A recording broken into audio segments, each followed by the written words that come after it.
આપ જોઈ રહ્યા છો સ્પાર્ક ટુડે ન્યૂઝ। માંજલપુર વિધાનસભાની પેટા ચૂંટણી કેન્દ્રીય મંત્રી સી.આર. પાટીલ તેઓએ મહારાષ્ટ્રીયન સમાજ સાથે બેઠક યોજી છે।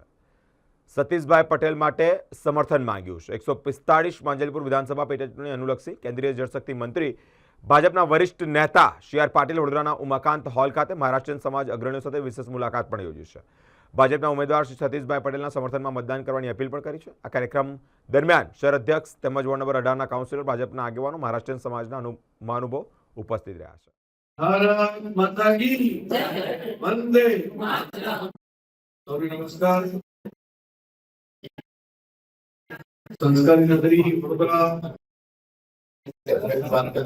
महाराष्ट्र समाज तो 145 मंडल विधानसभा की पेटा चूंटणी आयोजित થઈ છે। સંદર્ભે આયોજિત સંમેલનમાં આપણે સૌની વચ્ચે ઉપસ્થિત केंद्रीय जल शक्ति मंत्री भारतीय जनता पार्टी पूर्व प्रदेश अध्यक्ष श्री सी.आर. पाटील साहेब, मंच पर उपस्थित માંજલપુર વિધાનસભાની પેટા ચૂંટણીના ભારતીય જનતા પાર્ટીના ઉમેદવાર સતીશભાઈ પટેલ, ગાંવપરાના મુખ્ય ધારાસભ્ય વિધાનસભાના મુખ્ય કંડક બાળુભાઈ, શહેરના પૂર્વ અધ્યક્ષ ડોક્ટર વિજયભાઈ, પૂર્વ ધારાસભ્ય એવા શ્રી સીમાબેન, મંચસ્થ સૌ મહાનુભાવો ઉપસ્થિત મોટી સંખ્યામાં મહારાષ્ટ્રીય સમાજના એકત્રીકરણમાં સંમેલનમાં આવેલા સૌ ભાઈઓ બહેનો, સ્વર્ગસ્થ યોગેશ કાકાના સુખદ નિધનથી માંજલપુર વિધાનસભાની આ પેટા ચૂંટણી આવી છે। માંજલપુર વિધાનસભા એવી વિધાનસભા છે કદાચ ગુજરાતમાં સૌથી ફેવરેટ વિધાનસભા હોય ભારતીય જનતા પાર્ટી માટે તો એ માંજલપુર વિધાનસભા, અને એનું એકમાત્ર કારણ અહીંના સૌ નાગરિક ભાઈઓ, જેવી રીતે મોદી સાહેબે ચિત્ર આપ્યું, સૌનો સાથ, સૌનો વિકાસ, સૌનો વિશ્વાસ, સૌનો પ્રયાસ, આ સૂત્ર એની સાથે આપણે સૌ જોડાયેલા છીએ।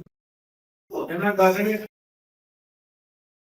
જેટલી પણ કંપનીઓ જોઈ અમે એનાલિસિસ જોયું તો માંજલપુર વિધાનસભામાં સમયાંતરે ભારતીય જનતા પાર્ટીની લીડ વધતી રહી, અને કોઈ પણ એનું એકમાત્ર કારણ હોય તો અહીંના નાગરિકોનો અપાર વિશ્વાસ અને વિશ્વાસના કારણે કરેલા અમારા ધારાસભ્યશ્રીઓ હોય, કાઉન્સિલરશ્રીઓ હોય કે ભારતીય જનતા પાર્ટીના કાર્યકર્તાઓ સૌ આપણી સાથે રહી જે વિકાસના કામો હોય, પ્રશ્નો હોય, સમસ્યાઓનું સમાધાન લાવવાનો પ્રયત્ન કર્યો, અને એના કારણે સમાજ ભારતીય જનતા પાર્ટીના કાર્યકર્તાઓ સાથે મળીને આ વિધાનસભાને ભારતીય જનતા પાર્ટીનો મજબૂત ગઢ બનાવ્યો। અને જ્યારે નજીકના સમયમાં ચૂંટણી આવી ગઈ છે ત્યારે ફરીથી પુનઃ એવી રીતે કેન્દ્રની સરકારમાં આદરણીય વડાપ્રધાન આપણા ગુજરાતના પ્રમુખના પુત્ર માન્ય નરેન્દ્રભાઈ નેશન ફર્સ્ટની ભાવનાથી દુનિયાની અંદર ભારત તાકાત વધે એના માટે અણથક પ્રયત્નો કરી રહ્યા છે। આપણે જોઈ પણ રહ્યા છે 32 થી વધુ દેશો જે સર્વોચ્ચ સન્માન ભારતના માનનીય વડાપ્રધાન કરી આ એક તાકાત છે, અને તાકાત એ આપણી તાકાત તમે જે એક મત આપો છો ભારતીય જનતા પાર્ટીના કમળની સામે જે બટન દબાવો છો એનાથી આ તાકાત, અને તાકાતના કારણે ભારતે વિકસિત ભારત બનાવવાનો સંકલ્પ રાખ્યો છે, અને મોદી સાહેબે જે સંકલ્પ રાખ્યો છે એના ઉપર બી 2014 પછી 2019 હોય કે 2024 હોય વારંવાર લોકોએ વિશ્વાસ મૂક્યો છે